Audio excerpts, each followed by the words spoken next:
మసాలా దందా బయటపడింది. దాదాపు 25 లక్షల రూపాయల కల్తీ మసాలాలను అధికారులు సీజ్ చేశారు.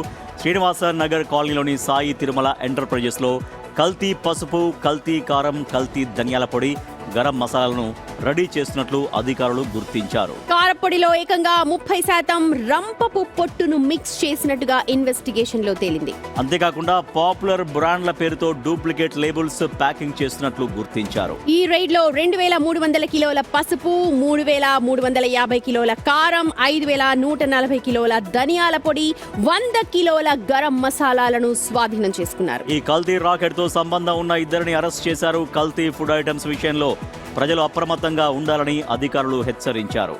సో ఎలా ఉండడం అంటే ఇప్పుడు అప్రమత్తంగా ఉండాలి. ఆ లేబుల్స్ చూడండి, అవి బ్రాండెడ్ లేబుల్స్ వేశారు. చాలా వరకు అది చూస్తే చాలా క్వాలిటీగా తయారు చేసినట్టుగానే కనిపిస్తుంది. నీట్ గా ప్యాక్ చేసి బ్రాండ్స్ పెడితే అది ఖచ్చితంగా ఒరిజినల్ అనుకుంటా. మరి ఒరిజినల్ ని డూప్లికేట్ ని ఎలాగా కనిపెట్టాలన్న దానిపై అవగాహన అవసరం. ఒరిజినల్ నోటు, ఫేక్ నోటు చూడడానికి యాజ్ ఇట్ ఈస్ గా ఉన్నట్టుగా ఇప్పుడు అవి సేమ్ అది చూడండి. ప్యాకింగ్ అదంతా చాలా ఎంత బ్రాండెడ్ గా చేశారు. ఎలా గుర్తుపడతాం? రైట్, మా ప్రతినిధి గౌతమి లైవ్ లో జాయిన్ అవుతున్నారు అప్డేట్స్ అందించడానికి. రైట్ గౌతమి, భారీ స్థలం అంటే ఏది చూసినా 100 కిలోల చొప్పునే కల్తీ దందా అన్ని కూడా బయటపడుతూ ఉన్నాయి. సో అధికారులు ఏం చెప్తున్నారు, ఎలా గుర్తించాలని ఏమన్నా హింట్స్ కానీ లేకపోతే చిన్న చిన్న టిప్స్ ఏమైనా ఇస్తున్నారా? రైట్ సుమతి, అయితే ఈ మధ్య కాలంలోనే ఇలాంటి దాడులు జరగడం మనం ఉన్నాము. అయితే ఇక్కడ దురదృష్టం ఏంటంటే ఎవరు కూడా ఇక్కడి నుంచి కల్తీ అయిన ఫుడ్ కానీ మనం ప్రజలకి అందించకూడదు అని చెప్పి ఎవరు కూడా అప్రమత్తమైనట్టు మనకి ఎక్కడా కనిపించట్లేదు. ఆఖరికి మనం ఇంట్లో వాడుకున్న ప్రతిది కూడా ఏ విధంగా కల్తీ చేస్తున్నారో చూస్తున్నాం. మరి అయితే ఈ రోజు బయటపడిన వస్తువులు కనుక చూసుకున్నట్లయితే సేమ్ టు సేమ్ మనం రెగ్యులర్గా షాప్ నుండి తీసుకొచ్చే బ్రాండెడ్ ఐటమ్స్ ఏవైతే మనం చెప్తూ ఉంటామో, స్వస్తిక్ కావచ్చు, ఎంటీఆర్ కావచ్చు, అలాంటి బ్రాండెడ్ ఐటమ్స్ని పోల్చినట్టు కేవలం అంటే మనకి FSSAI ఈ కోడ్ కావచ్చు, లేకపోతే ఆ లేబులింగ్ కావచ్చు, ప్రతిది కూడా ప్రింట్ టు ప్రింట్ మొత్తం వాడు కొట్టేసి తీసుకొచ్చి మార్కెట్లో సేల్ చేస్తున్న దృశ్యాలు మనం చూస్తూ ఉన్నాం. అండ్ ఇంకొకటి, మనం ఇంటికి తీసుకొచ్చి మన కూరల్లో మనం వాడుతున్న కారం కావచ్చు, పసుపు కావచ్చు, అవి చూస్తేనే మనకి అర్థం అవుతుంది ఎందుకంటే అవి కల్తీ అని చెప్పి. ఎందుకంటే మనకి స్మెల్ ఉండదు, టేస్ట్ ఉండదు, అండ్ ముఖ్యంగా కలర్ కూడా మనకి ఒక్కోసారి కనిపించుతూ ఉండదు. మనం ఎంత కారం వేస్తున్నా మనకి ఆ రుచి లేబుల్స్ తో సహా పక్కాగా ఇందాక రాజేష్ చెప్పినట్టుగా అది ఒరిజినలే అనుకుంటాం, కానీ డూప్లికేట్ అని ఎలా తెలుసుకోవాలి ఏంటి? అండ్ అధికారులు మళ్ళీ దాడులు ప్రతిరోజు చేస్తున్నా ఇలాంటి దందాలు రోజుకోటి బయటపడుతున్నాయి.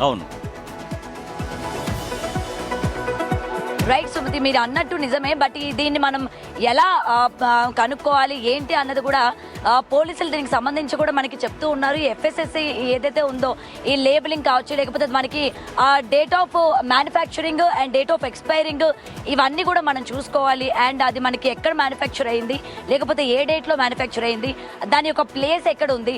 ఈ మధ్య కాలంలో మన చేతిలోనే మనకి ఇంటర్నెట్ ఉంది.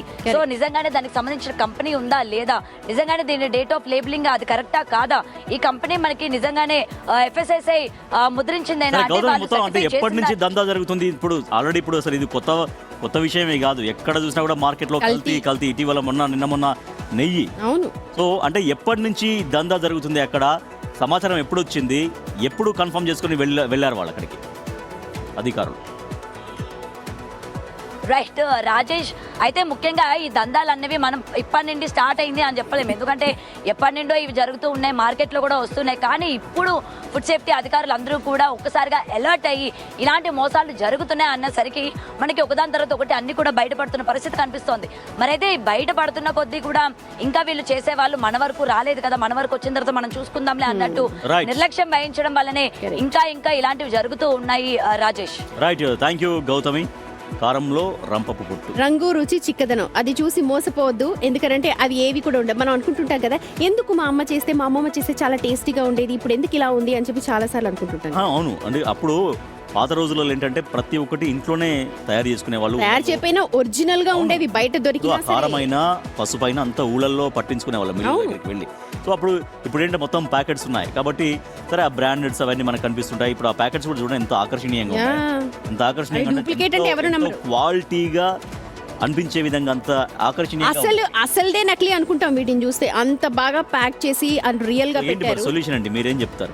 ఏం చెప్తాం అంటే ఎన్ని జాగ్రత్తలు తీసుకుని ఇలాంటివి వస్తున్నాయంటే ఎక్కడ తప్పిదం జరుగుతుంది, అసలు కల్తీ రాయళ్ళని ఎలా ఆట కట్టించాలని దాని మీకేమైనా ఐడియా ఉంటే మాకు తెలియచేయండి, మేము చెప్తాం అండ్ దాన్ని మనం సూచనగా చెప్తాం. అది ఖచ్చితంగా, అవును ఖచ్చితంగా.